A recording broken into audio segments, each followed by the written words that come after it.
Shalom umat Tuhan yang terkasih dalam Kristus. Kita berjumpa kembali dalam Renungan Masa Prapaskah 2024. Hari ini saya akan memberikan tema renungan Pengkhianatan Yudas. Sebelum kita merenungkan firman Tuhan, mari kita berdoa.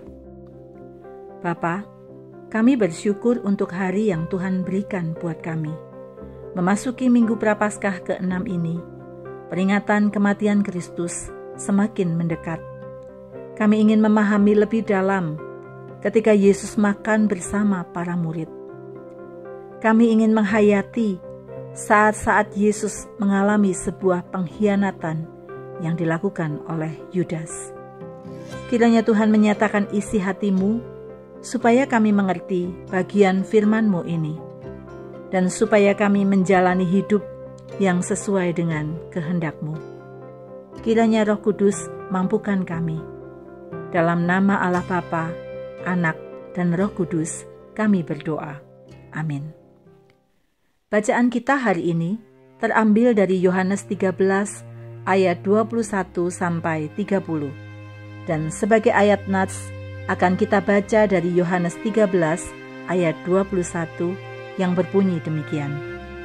Setelah Yesus berkata demikian, Ia sangat terharu, lalu bersaksi, "Aku berkata kepadamu, sesungguhnya seorang di antara kamu akan menyerahkan aku."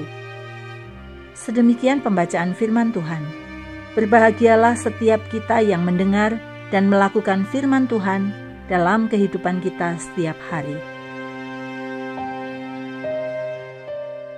Umat Tuhan yang terkasih dalam Kristus, ayat 21 yang kita baca menunjukkan bahwa Yesus telah mengetahui rencana pengkhianatan Yudas sedari awal. Ia mengatakan itu terlebih dahulu kepada murid-muridnya, di mana mereka sama sekali tidak menyangka bahwa Yesus akan dikhianati, apalagi oleh salah seorang dari mereka. Kristus memberi alasan mengapa Dia memberitahu mereka sebelumnya mengenai pengkhianatan Yudas itu, yang bisa kita lihat di ayat 19. "Aku mengatakannya kepadamu sekarang juga, sebelum hal itu terjadi," yaitu sebelum Yudas benar-benar mulai melaksanakan rancangannya yang jahat itu. "Supaya jika hal itu terjadi, kamu tidak akan tersandung, melainkan benar-benar percaya bahwa akulah Dia yang akan datang itu." Ketika kita di masa kini percaya kepada Yesus yang sudah datang 2000 tahun yang lalu, yang hidup sebagai manusia, mengalami kematian, tetapi pada hari yang ketiga bangkit dan naik ke surga, iman percaya kita sudah diteguhkan oleh bukti-bukti yang demikian.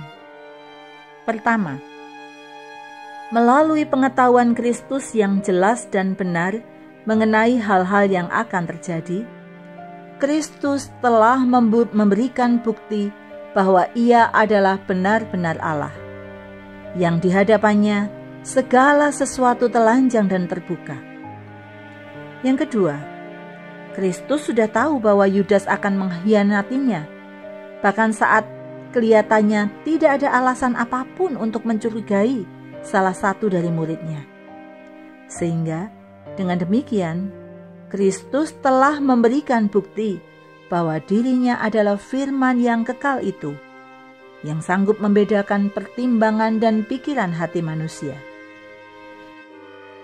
Bukti yang ketiga, dengan menggenapkan semua pertanda dan nubuatan perjanjian lama di dalam dirinya, Kristus telah memberikan bukti bahwa Dia memang benar Sang Mesias, yang mengenainya semua nabi memberikan kesaksian.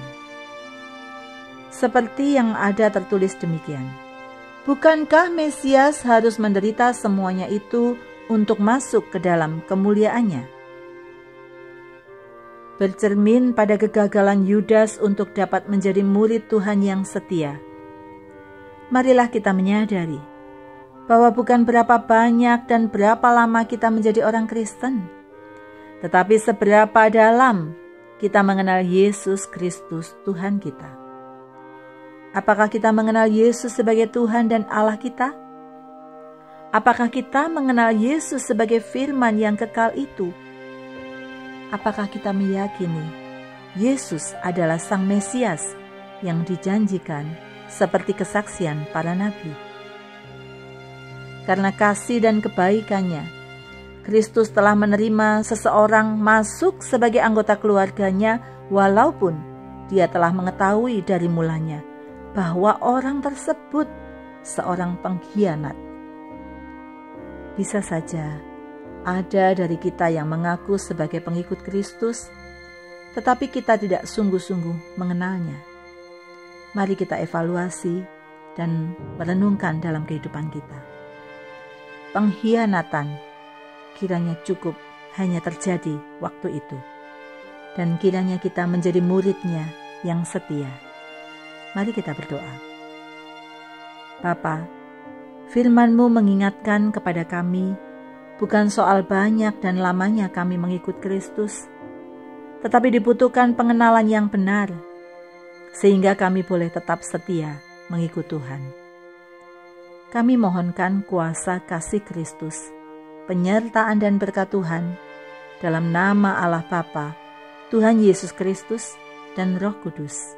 Amin. Selamat mempersiapkan diri, menghayati masa-masa penyaliban Kristus. Tuhan Yesus memberkati.